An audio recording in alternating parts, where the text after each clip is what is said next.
En el año 1865, Mariano Felipe Pasoldán publicó el primer atlas geográfico del Perú, el primero de su género en el país. Por primera vez podíamos ver cómo era nuestro territorio, cuáles eran nuestras fronteras. Curiosamente, a pesar de su importancia, esta magna obra jamás se reeditó y los pocos ejemplares que existen en distintas bibliotecas están de mírame y no me toques. Casi 150 años después y al cabo de 5 años de esfuerzos, Juan Manuel Delgado y Jean-Pierre Chomel del Instituto Francés de Estudios Andinos lo han devuelto a la circulación en este hermoso ejemplar que mostramos aquí y con ustedes la nota.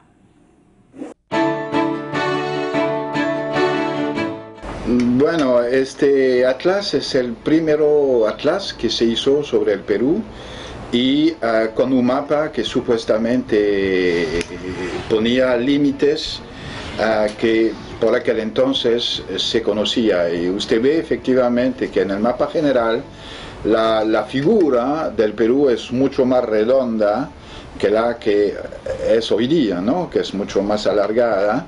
Ese quizás por territorio perdido, pero más que todo reflejaba, a mi juicio, la imprecisión todavía de las fronteras, en particular de las fronteras orientales. Toda la parte que concerne la Amazonía es muy aproximativa, es decir, que la Comisión Hidrográfica del Amazonas, que se formó en 1867, empezó a conocer mejor este territorio y dar, digamos, más precisión sobre las fronteras orientales. Entonces, más que todo, se conocía muy bien las fronteras norte y sur, pero muy poco las fronteras orientales, que explica en gran medida esta forma pues, que efectivamente se ve en el mapa.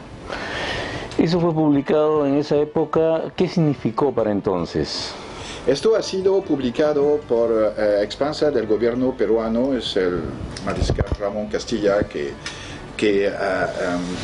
impulsó, digamos, este proyecto que efectivamente se publicó en Francia, en París, por el avance tecnológico de la editorial, pero que representaba algo importante porque empezaba a proponer una demarcación, digamos, más que todo interna del Perú, es decir, que es una tentativa, la primera tentativa de dar a ver o de puesta en escena del Perú, tanto para el interior que para, digamos, el exterior. Es decir, que es la primera vez que se pensó en un atlas, el Perú como un todo, con divisiones departamentales interiores que no corresponde exactamente con las divisiones actuales, pero era un primer intento de demarcar, casi de ordenar, digamos, el territorio para dar a ver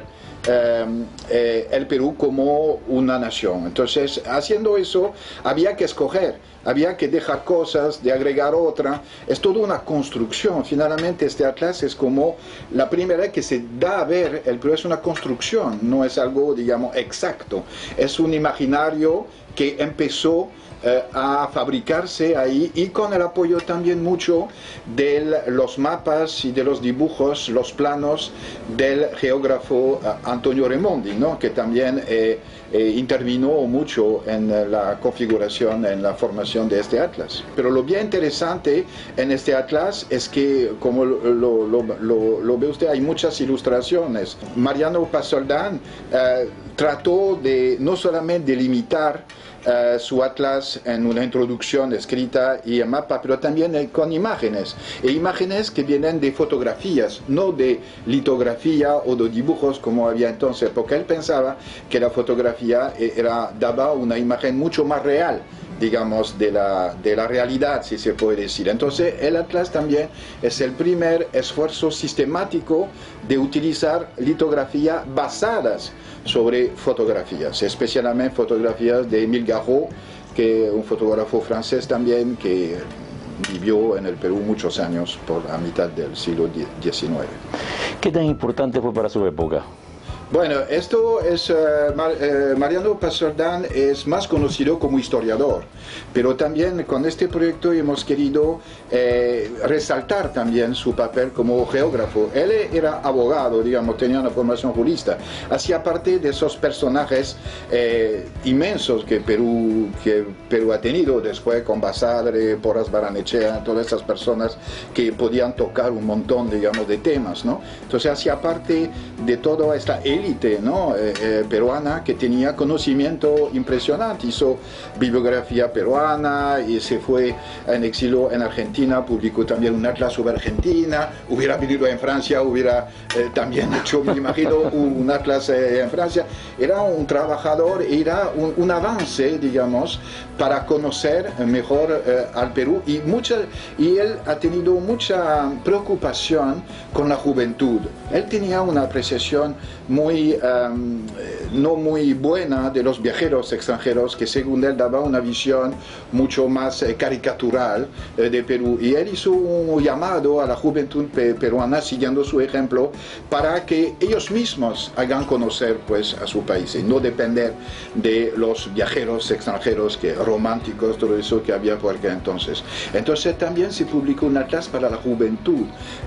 Años después de la publicación de ese atlas se hizo un más pequeño que era precisamente para las escuelas. Entonces este ha tenido una importancia fundamental en la formación de toda una generación, y yo creo también, digamos, hasta hoy día, ¿no? Entonces esto es muy importante en la historia de la geografía del Perú.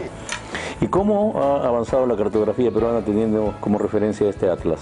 Bueno, efectivamente, después los mapas iban con más exactitud, porque había exploraciones, había mucho más material para poder dibujar mapas. Es decir, que eso es, se puede decir, el principio realmente de la cartografía de conjunto sobre Perú. Claro que había mapas anteriores, pero eso sí, era un esfuerzo, digamos, y que es el punto de partida, ¿no? Digamos, todo el mapa de Raimundi, después de la Sociedad Geográfica de Lima, después del Instituto Geográfico Militar, se basa, digamos, sobre este primero intento cartográfico, ¿no? Porque, como dice mi amigo Juan Manuel Delgado, por aquel entonces la geografía era sinónimo de cartografía. Ahora, todos tienen que partir de esa referencia.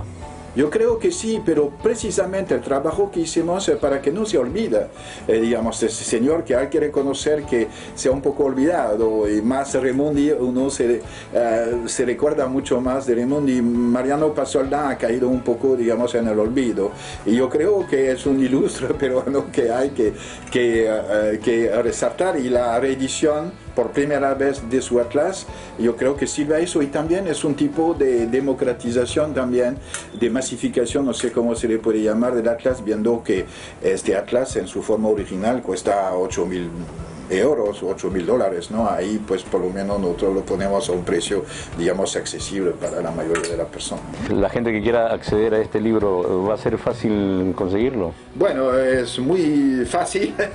Hay dos... entre comillas, ¿no? Entre comillas.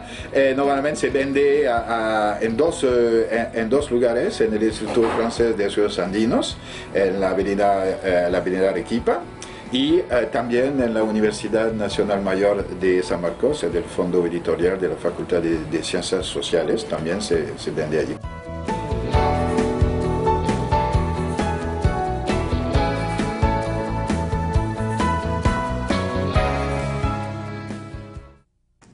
Ahora vamos a la pausa y volvemos con más música y danza, ópera urbana en el Centro Cultural de España y la reposición de A Cascás, la promesa del guerrero en el Gran Teatro Nacional.